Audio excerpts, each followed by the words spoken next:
Welcome back to the Inner Rhythms podcast. My name is Iris Josephina, and today we are exploring some things that have been flooding the headlines lately, more specifically in the Netherlands and in Belgium. I'm not really sure whether this has reached international news, but since this podcast is in English, I'm hoping for it to reach more people so people can get educated.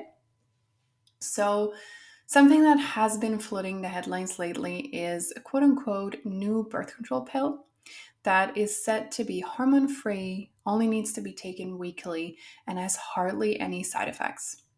That pill, Mifepristone.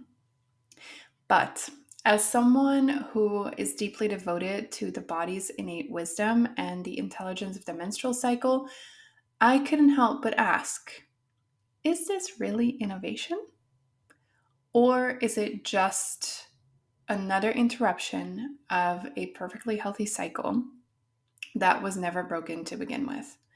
So that's one. Secondly, another quote unquote innovation is a device that works by means of a valve. It's a microscopic valve system that gets inserted into your fallopian tubes. And the idea is simple. When the valve is open, you can get pregnant. When the valve is closed, sperm can't reach the egg. Now, there is a lot to say about this. And while I'm all for innovation, I am first and foremost all about education. So that's what we're going to do here. I am first going to talk about mifepristone and how there has been a proposal to use this as non-hormonal birth control, and then we're going to talk about this little valve system. So let's dive in. You're listening to the podcast of Iris Josephina. If you're passionate about exploring the menstrual cycle, cyclical living, body wisdom, personal growth, spirituality, and running a business in alignment with your natural cycles, you're in the right place. I'm Iris. I'm an entrepreneur, functional hormone specialist, trainer, and coach, and I'm on a mission to share insights, fun facts, and inspiration I discover along the way as I run my business and walk my own path on Earth. Here, you'll hear my personal stories, guest interviews, and vulnerable shares from clients and students. Most people know me from Instagram, where you can find me under @CycleSeeds, or they have been a coaching client or student in one of my courses. I'm so grateful you're here. Let's dive into today's episode. So what is mifepristone? So originally, they didn't mention this in all of the headlines, but originally mifepristone is originally used in medical abortion. Mifepristone is basically an anti-progestin, which means that it blocks progesterone. And progesterone is a key hormone that is produced through ovulation and is highest in the second phase of your cycle, in your luteal phase. And it's the key hormone that is needed to maintain a healthy uterine lining and to maintain a pregnancy. Now, they are researching this pill at low dosages for weekly birth control use. Now, what is appealing to this is that it is not a combination of synthetic estrogen and progestin like the traditional hormonal birth control pills that we all know about. And it is also reported that it causes fewer side effects than the pill, and it is promoted as the new way of non-hormonal birth control. And this promise of fewer side effects is very powerful because in the last couple of years, people have been really waking up to the fact that hormonal birth control actually comes with a lot of side effects that are not particularly nice. And the general consensus about the hormonal birth control pill is changing from this is the best thing that ever happened to us to, hey, let's be a little bit more critical about this and look into how this affects our natural hormones, and do the benefits really outweigh the side effects and the not so nice consequences, like more depressed feelings, a dysregulated cortisol metabolism, the fact that nutrients aren't absorbed properly. So When we're talking about hormonal birth control, the consensus is that we are starting to understand that this is maybe not the best option for everyone, which I think is a good thing. But then to come in with another pill, another way of technically medicalizing our menstrual cycle, which is a vital sign of health and which is a natural marker of overall wellness in the body, coming up with a pill that is a progesterone blocker, we are again talking about shutting down one of the most essential hormones in the phenotypical female body. So, how do we feel about that? Like, yes, it's non hormonal, but it does completely block one of your most important sex hormones that are going around in your body. And progesterone has a lot more functions in the body than just maintaining a pregnancy. So, how do we feel about that? Let that just sink in. Now, this Mifepristone is marketed as hormone-free. So, let's unpack that. We are not putting synthetic, non-bioidentical hormones in our body. But what we are doing is we allow this medication to actively interfere with our own natural hormones. Blocking progesterone isn't neutral. It impacts your mood, it impacts your metabolism, it impacts your brain health, it impacts your sleep.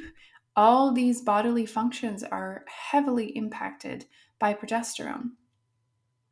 What happens when we block out progesterone completely? On top of that, progesterone is a protective hormone. I have seen a lot of people who have very low progesterone or progesterone overridden by synthetic progesterone, and the effects are not nice.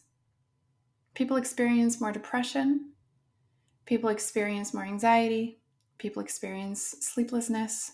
So we really need to be critical about what is going to happen when we completely block our natural progesterone production.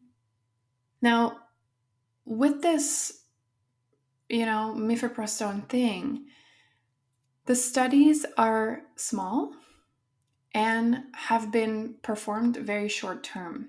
So we don't yet know how long-term use of mifepristone as birth control, how this long-term use affects our hormone balance, our fertility, our bone health, our metabolism, our brain health, or the nervous system. We simply do not know because the research isn't there. And, a lot of people may be drawn to this innovation of using mifepristone as a birth control. And many people are most likely drawn to it because of the reduced bleeding or the reduced pain. But what we're doing here, again, is symptom suppression. It's not root cause healing. And it continues the pattern of medicating away menstrual cycle messages and hormone messages. When you block a hormone, you block its messages, but you don't solve the problem. If you have problems with your menstrual cycle and this is the way that you're going to go about it, the issues are just going to return when you stop this. And in my personal opinion, I'm going to share my opinion now.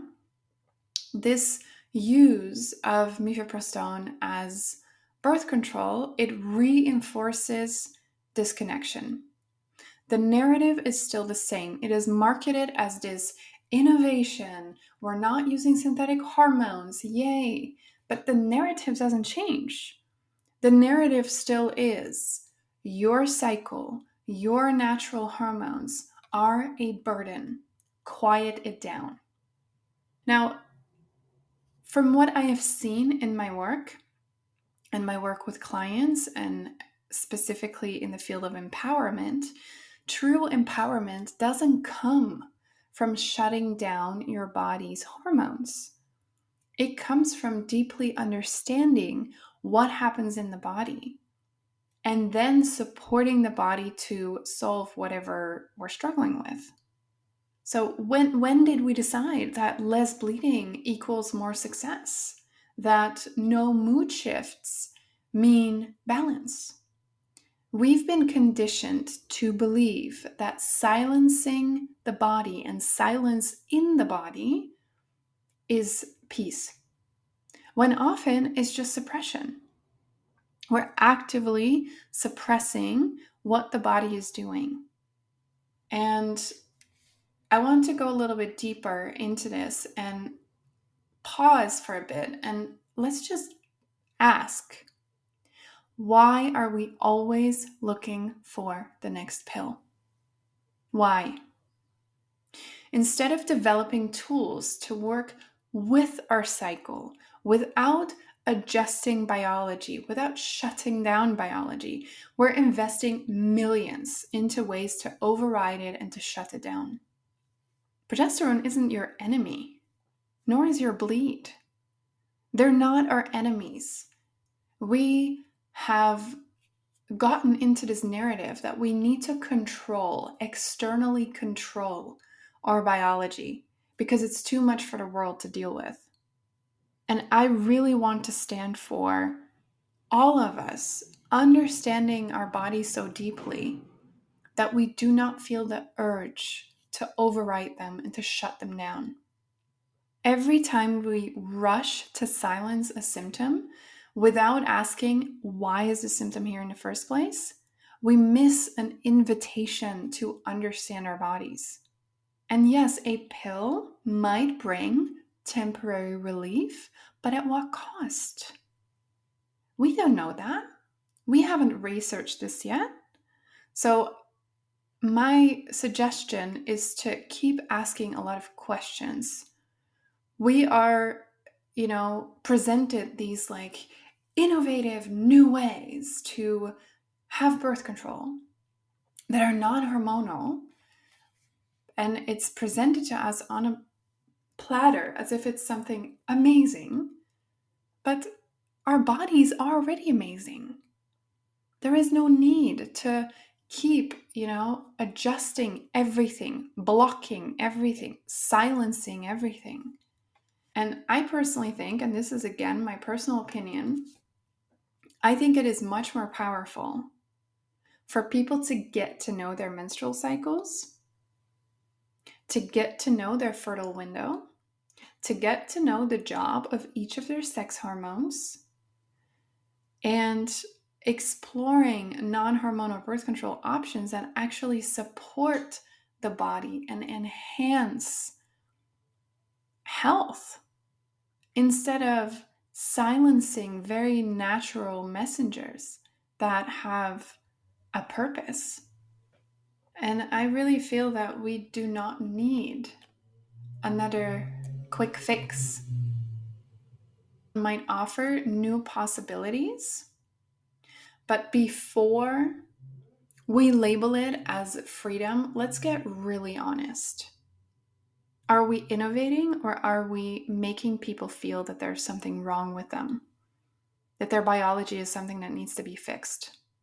I truly believe that the future of birth control does not lie in all this technology, but in education, in sovereignty, and in a return to body literacy. So this is one way in which the world is trying to tell us that we need to fix our bodies.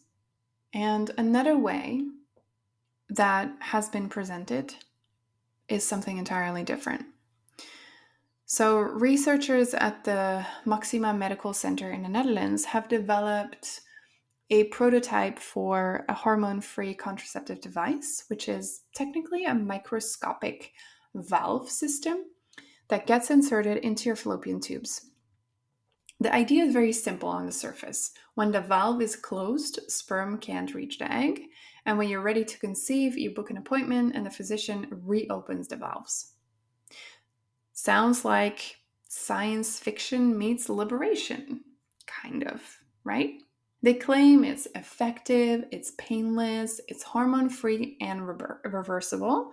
And they report that there is no impact on libido, there are no mood swings, no more forgetting the pill or stressing about ovulation apps. The tagline of this company is, "Your body, your choice." But let's unpack that. Because when you look closer, it becomes really clear that what they're really offering is not freedom. It's a new form of control. Yes, it's hormone-free. Yes, it avoids the systemic side effects of traditional hormone or birth control. Correct. But what they don't say loudly enough is that you cannot control this device yourself. You do not get to open or close the valve. That power still belongs to your doctor, your provider, the system.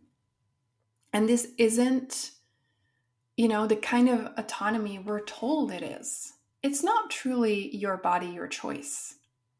It's outsourced agency.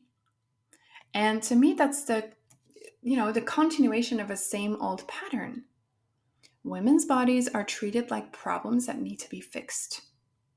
Our cycles are disruptions to be neutralized. Our fertility is an unpredictable risk that needs managing. And now, instead of hormones, we are inserting industrial-grade materials into some of the most sacred tissues in the body. Is that really freedom? Is that really your body, your choice? Is it? I have done some research because obviously I wanted to know, what is this? What is it made of? And I found out that there are some concerning products or raw materials that are used to create this valve system. First up, there is nitinol. It's a nickel titanium alloy that is praised for its flexibility, but it contains nickel, which is a known allergen that can cause various health problems. Then there is aluminium oxide, which is durable and chemically resistant, but it's also very much debated for long-term safety in biological systems and in bodies. And on top of that, we all know about the consequences of aluminium in the body, like in the functional health field. It is really not recommended to put anything that is aluminium inside of your body. And then the outside is medical grade silicone.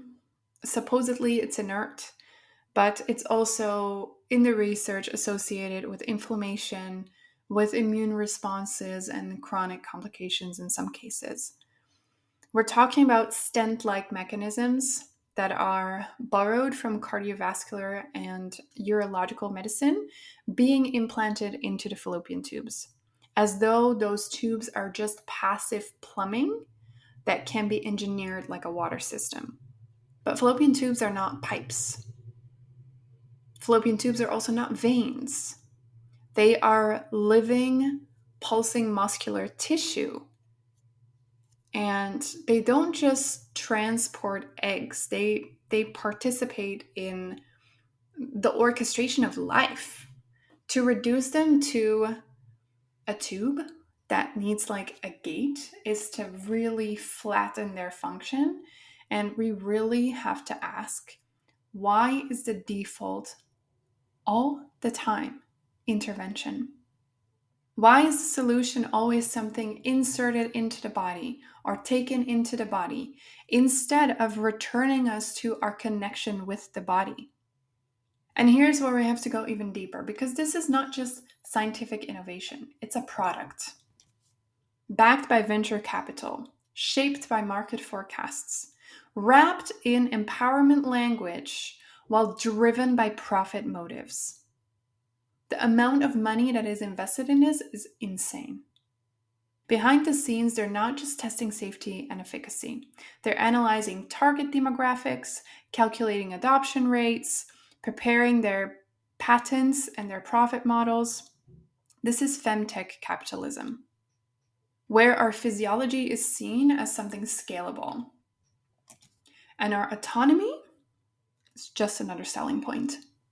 Let that sink in.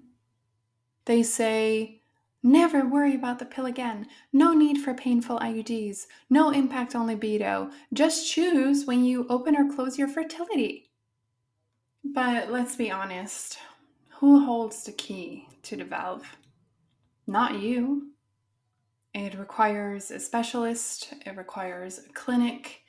It requires a catheter. It requires a camera. It requires compliance with a system that still does not seem to fully trust your body to be regulated by you.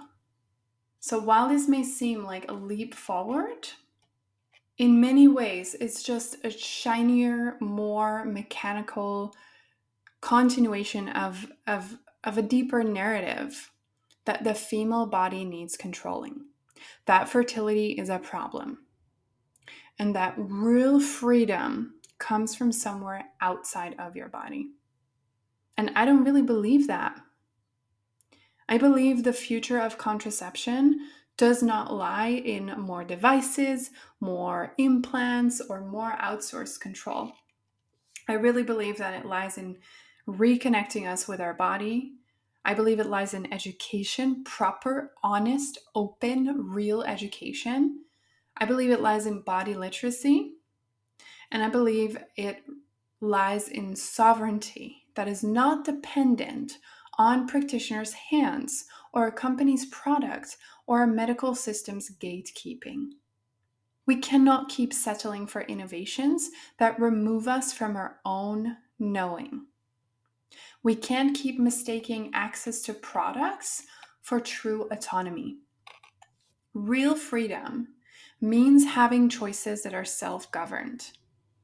And I'm going to take it even a step further, and you don't have to agree with me. This is my personal stance.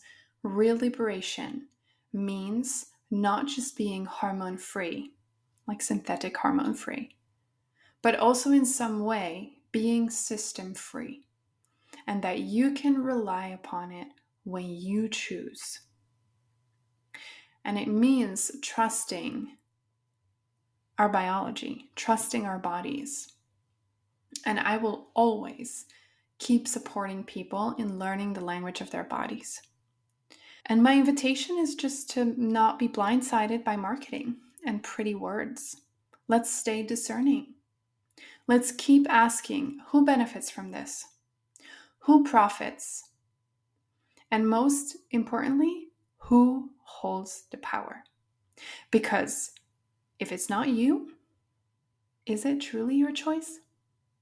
So I'm curious how you feel about all of this. I'm curious how this lands for you. I'm curious what your stance in it is. I already shared a little bit about all of this on my Instagram, and I did a little poll asking like, okay, how do you feel about this? And I put like a little question box, and people responded, it gives me the creeps. It's taking autonomy away from women themselves. It's, again, putting all responsibility for fertility control in women's hands. And by the way, female bodies are only truly fertile for 24 hours. This is how long our egg lives. The reason that we count about 6 days of being fertile is because sperm can survive up to 5 days in our bodies. And yet men remain 24/7 fertile. And yet we would have to undergo or undertake another intervention to control our fertility that really, if you strip it down to the core, lasts for 24 hours per month. Let that sink in. And I'm very curious to hear from you. I'm very curious to to hear how this lands for you, what your stance is, what you think about this. And by no means I am completely against finding new ways to manage our fertility.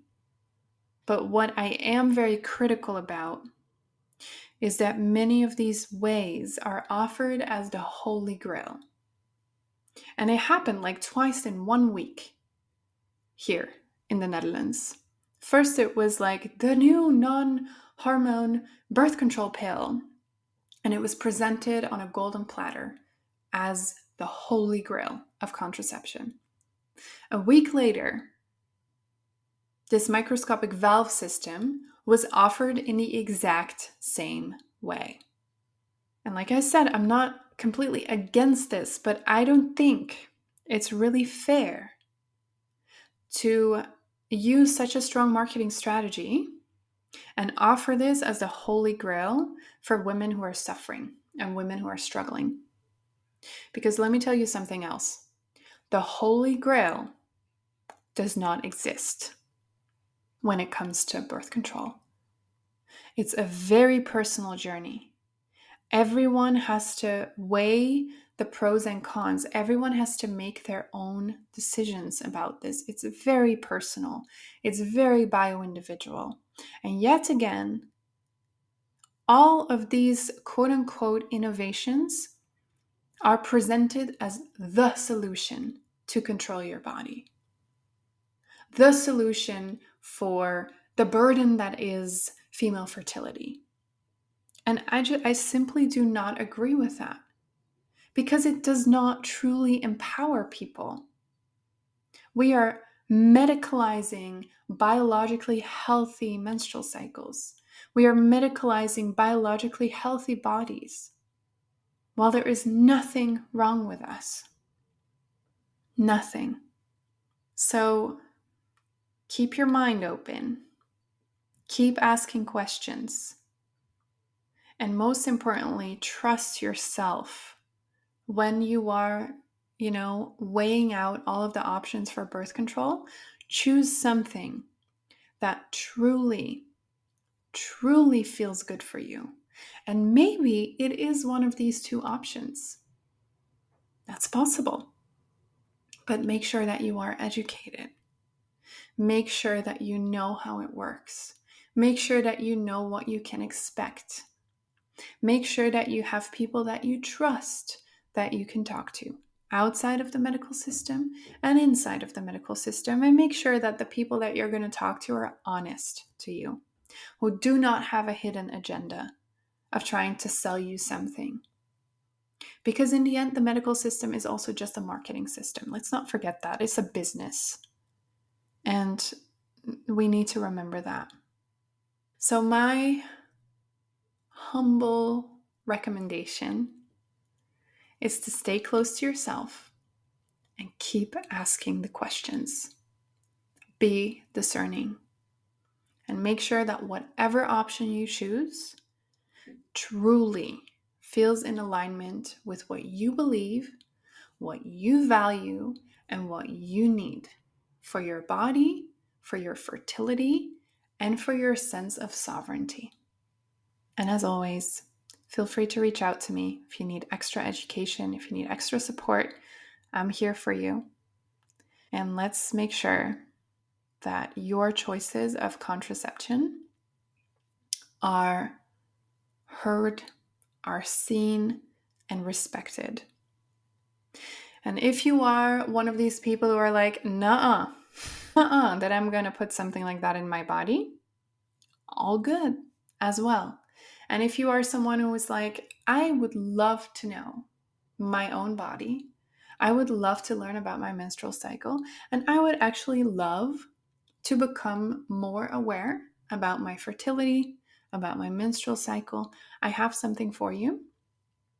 I have created my masterclass, Chart Your Cycle, where I teach you everything you want to know and everything that you haven't learned in school about your menstrual cycles about the hormones, about your fertile window, about your primary fertility biomarkers like your basal body temperature, your cervical fluid, the position and the texture of your cervix. I teach you everything about it so you can get to know your menstrual cycle intimately. And I teach you how to chart it so that you know when you are fertile, when you're not fertile, when you need to use extra protection if you don't want to get pregnant, and how to truly take control of your menstrual cycle and have the wisdom and the knowledge in your own hands. If that's something that you're interested in, feel free to hop on to the show notes. I put a link to my class there. Check it out. If it resonates with you, feel free to get it, and I'd be happy to teach you everything I know about menstrual cycle charting. And I'll see you in the next episode. Okay, this wraps up today's episode. Thank you so much for listening. Want to know more about me? The best way to reach me is via @CycleSeeds on Instagram. And if you heard something today and you think, oh my God, wow, I learned something new, feel free to share the podcast on your social media and tag me, or leave a review or rating. In this way, you help me reach more people like you. Thank you so much.